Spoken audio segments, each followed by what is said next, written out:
Hi, hello everyone. Good evening, one and all. Welcome to the session. Just give me 1 minute. You please do join in meanwhile.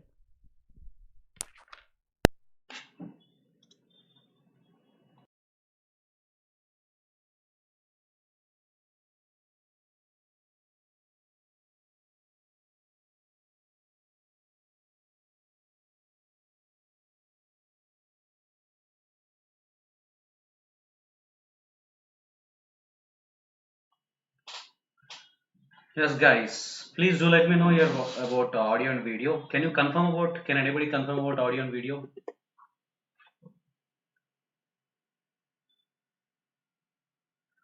Is this audio and video both are clear?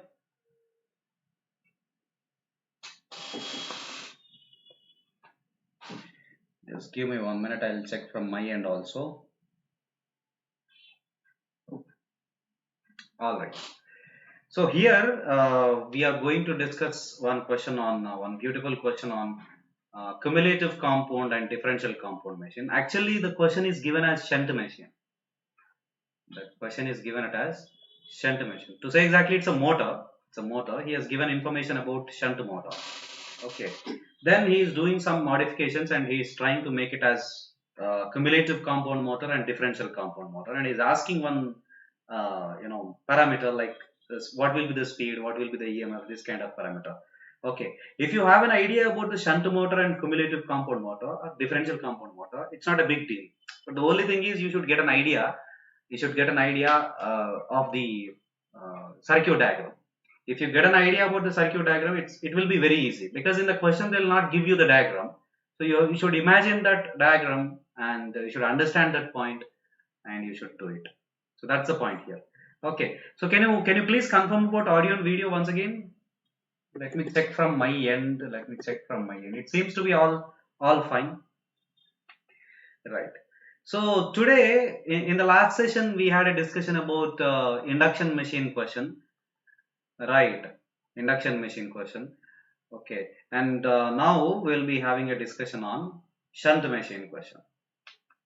Shunt machine question. So let us go ahead. So before moving on to the session, there's a small introduction about myself. My name is Naveen. I have 11 plus years of experience in teaching. Most of the times I'll be teaching circuits, machines, measurements and power systems. Okay, I did my masters in electric power system from JNTU Hyderabad. I cracked GATE and State Public Service Commission examinations too. I taught more than 20,000 students since 2012. So this is a small introduction about myself. Okay, and coming to the this slide, it's all about Telegram group. If you have any doubts or if you want any PDF notes or any updates, like any information if you want from my side, so you can join this Telegram channel. I'll definitely try to solve your question. I'll definitely try to help you out at any cost. Most of the times I'll try to help you out. Even you ask about PDFs or notes or any information, I'll try to provide that information as quickly as possible. Okay. All right. And here there is an announcement about the UPSC Engineering Services Examination mains.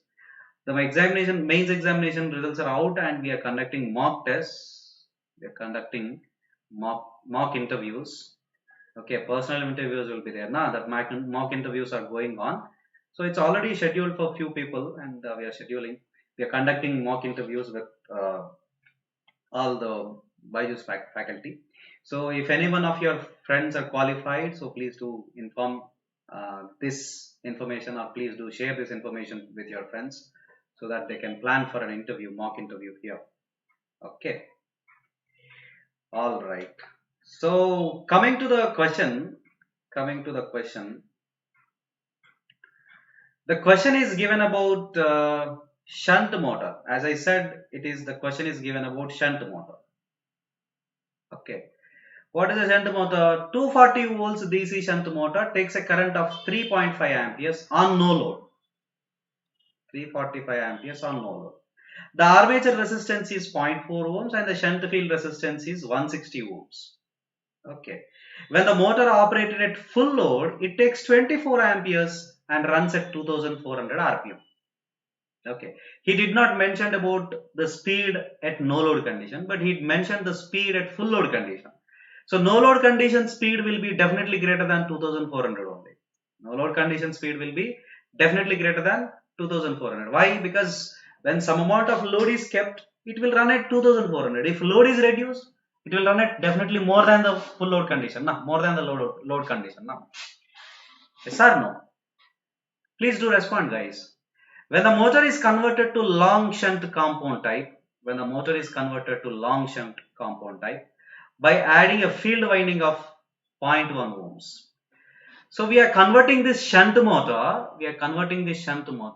as compound motor, okay, by adding a field winding of 0.1 ohms, okay. There is a change of 10% in the total flux, right? If you are adding a field winding with the existing armature winding, if you want to make it long shunt compound, you can make it long shunt compound. So generally we will keep that field winding in series with the armature winding. That becomes a long shunt compound. Okay. So there is a change of 10% flux. There is a change of 10% flux. He did not mention whether the change is increased change or decreased change. That is a point you need to understand. Okay. So you need to get it. So if the total flux is 100%, it might be 110%, it might be 90% also. When the compound motor develops the same torque as the full load condition, shunt motor, determine the power developed and speed. Determine the power developed and speed of the motor when it is connected as cumulative compound motor and differential compound motor. It is not different actually, it is differential compound motor. It is differential compound motor. Just give me a minute. Differential compound motor. Okay. So what makes the difference between cumulative compound and differential compound motor? Can you tell me how will be the flux in the cumulative compound motor? Can you tell me how will be the flux in the cumulative compound motor? The net flux is going to be equals to shunt field flux plus series field flux, right? And when it comes to differential compound motor, the net flux is equals to shunt field flux minus series field flux. Okay, right. Now when you add this field winding, in series with the armature, there is a change of flux of around 10%. That means what? When you add this series field winding in series with the armature, so the flux getting added and it will become 110% in the cumulative compound connection, and 10% decrement. So if it is 10% decrement, now it will be taken as 100 minus 10, you will be getting it as 90%. Okay, 100 plus 10, it will be 10%. Cumulative compound, the fluxes are getting added. Differential compound, the flux getting opposed. So this is how the flux establishment will be. Okay, all right. Now,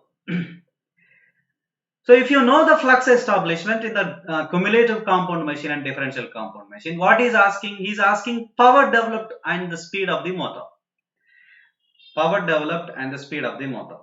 Okay. Did you understand this question? Can you please confirm what your presence?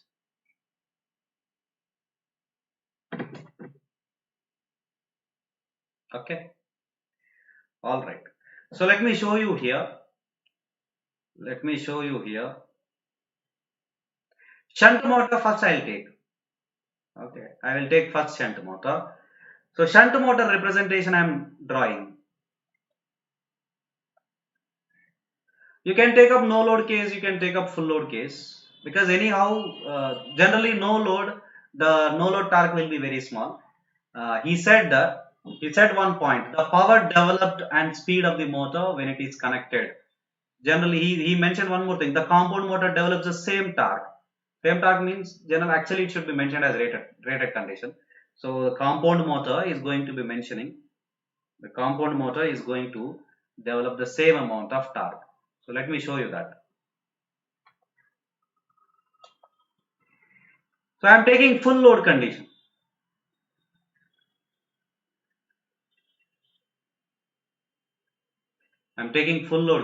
So this is the RSH, shunt field resistance, and this is RA, this is back EMF, and this is a supply voltage. Okay. What is the supply voltage? 240 volts.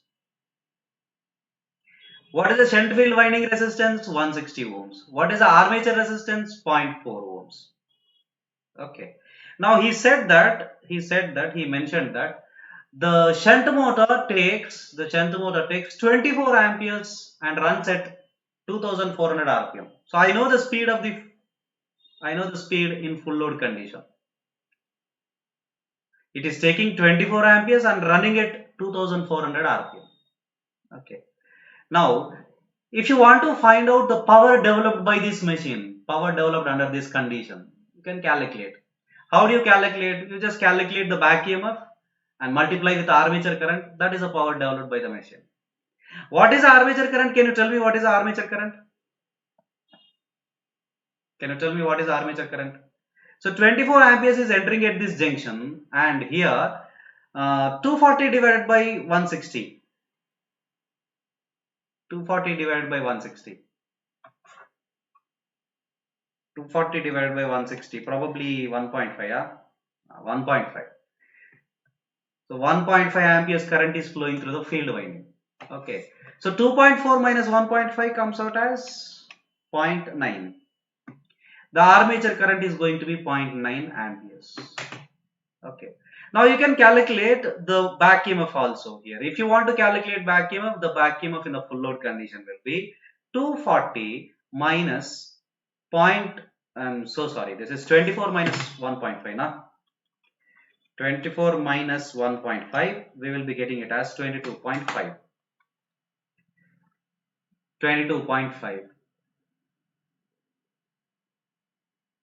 So here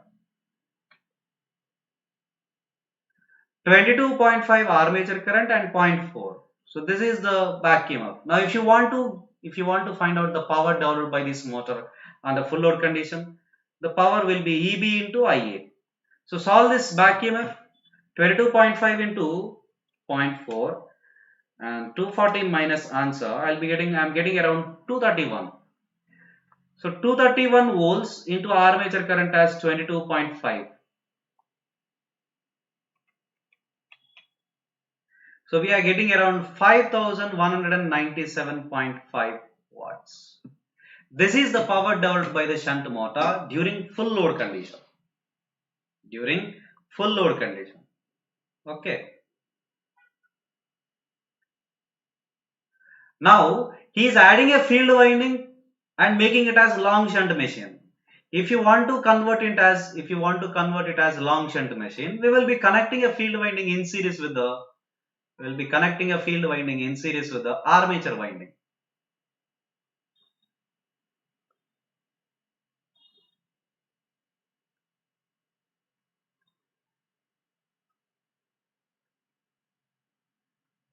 Okay, like this. And what is the resistance of that armature field winding? The resistance of the field winding is 0.1 ohms. Okay. After connecting this, there is a change in 10% flux. The change in 10% flux. So keeping as it is 160 ohms, 0.1 ohms, and this is 0.4 ohms. Of course, this together it will become 0.5 amperes. Okay. Right. Now, what he has mentioned, he mentioned that the compound method develops the same amount of torque. Whatever the torque which is developed in the first case, the same torque you are expecting in the second case also. Now, if it is so, then determine the power developed and motor speed. Determine the power developed and motor speed. So, if the torque developed in this case T2, now if I assume the torque developed in this case it as T1, T2 is equals to T1. What is the torque equation? Torque is proportional to flux and current. Na? So I can write here it as phi2 into IA2 is equals to phi1 into IA1. The first case is shunt motor full load case, and the second case is long shunt compound motor. So how do you take up this flux? This flux is 10% change. So if you consider long shunt cumulative compound motor, this flux you can write it as 1.1 times the phi1. Now what about armature current? You need to solve it. The flux anyhow you can write it as phi 1, and IA1 is of 22.5 amperes. Now from this you can calculate IA2. IA2 will be 22.5 divided by 1.1. So can you tell me what is the armature current which is drawn by the motor? 22.5 divided by 1.1. I am getting it as 20.45. 20.45. Okay. So the current drawn by the armature is 20.45 amperes. Now you can calculate easily the power developed. Na? So the power developed in this cumulative compound machine is equals to EB into IA. EB into 20.45. What is EB back EMF? The back EMF will be 240 minus this drop. So 240 minus 20.45 into 0.5. That is EB. For this, you multiply 20.45. So you will get the power. You will get the power. How do you get the speed? The speed of this motor. The speed of the motor, you can write it as speed is directly proportional to back EMF and inversely proportional to flux. Speed is directly proportional to back EMF and inversely proportional to flux. So N2 divided by N1 is equals to EB2 divided by EB1. First case, second case, if you are going to do that. N2 I need to calculate. N1 he has given full load speed as 2400 na. First case. EB2 from this 240 something na. 240 minus 20.45 into 0.5. 240 minus 20.45 into 0.5 divided by what is EB1? EB1 is a full load case condition, so 231 is there. What is phi 2? 1.1 times phi 1. Now you can cancel out, you can solve this speed. This is for cumulative compound motor. Now what will be the difference? Gone case. What is the difference?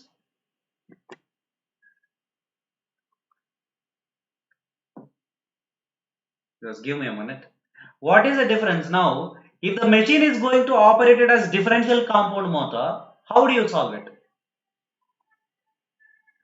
If the machine is going to operate it as differential compound motor, how do you solve it? If it is a differential compound motor, resistance is going to be 0.5. But the only thing is here the flux is going to be 90%. So 0.9 times pi 1 you should write.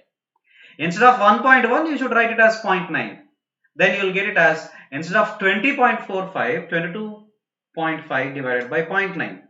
So it's around 25 amperes. Now wherever you have 20.45, you substitute it as 25 amperes. 25 amperes, you will get the power.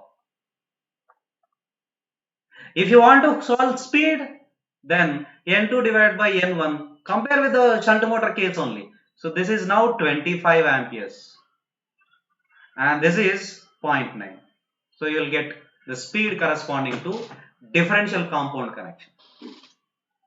So the point here you need to understand is because of connection of this series field winding to make it as long shunt machine, the flux is getting changed. So the flux change can be increment, can be decrement. If it is increased, that is cumulative compound machine. If it is decreased, that is differential compound machine. So accordingly, the speed is going to be changed. Okay, right. Now, if you want to solve the power, you need to calculate EB and IA. To calculate IA, you need to have this condition. He has mentioned that constant same torque is going to be developed. So from that, you can write it. Okay. Is it clear for everyone? I think it is clear. So please do let me know if anybody has doubt.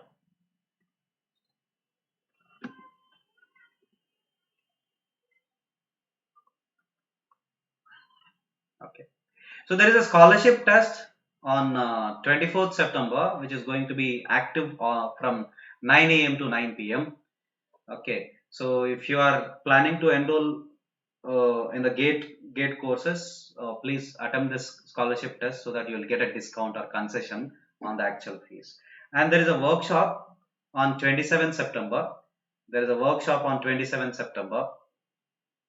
at 7:30 p.m. Okay. So Richa madam will be taking up this session, and she'll be giving you a plan of action to prepare for GATE 2024 examination. I think this will definitely help you to crack the GATE examination. And there is about the leaderboard, which is going to be, you can experience if you attend the classes on app. Okay. So for every question, like whenever we are taking the class, we'll be asking the questions, and for that, maybe like the questions, quiz questions, or let it be anything. So it's like real competition you can feel, and you can look back, or you can look into your score, whether you are performing well or not. So this scoreboard will help you, and will not just help you to know the numbers, it will also help you to know your mistakes. It will help you to improve your speed. Okay, all right. This is only the difference between YouTube class and app class. On YouTube we cannot have this leaderboard. On app class we can have this leaderboard, and we can project your marks. Okay, you can attempt the solutions also. All right. Coming to the crash course, there is a crash course for 2024 aspirants. For ECE, EE, mechanical and civil CSE, there is a crash course already started. So if you are planning for GATE 2024, you can join here. I think this will help you to quickly revise your fundamentals, basics, concepts. Okay. So this is my Telegram channel. If you have any doubts or any help you want, you can ask me. Okay. And right, if you have not yet subscribed to the BYJU'S exam prep channel, please subscribe. Click on the bell icon so that you'll get the notification about the job notifications or class notifications, or any whatever the activity which is going to be held on, which is going to happen on YouTube channel. That all those notifications you'll get it on time, so you'll not miss any sessions or any updates from this channel. Okay, so that's all for the today. So if you have any doubts, you can ask me.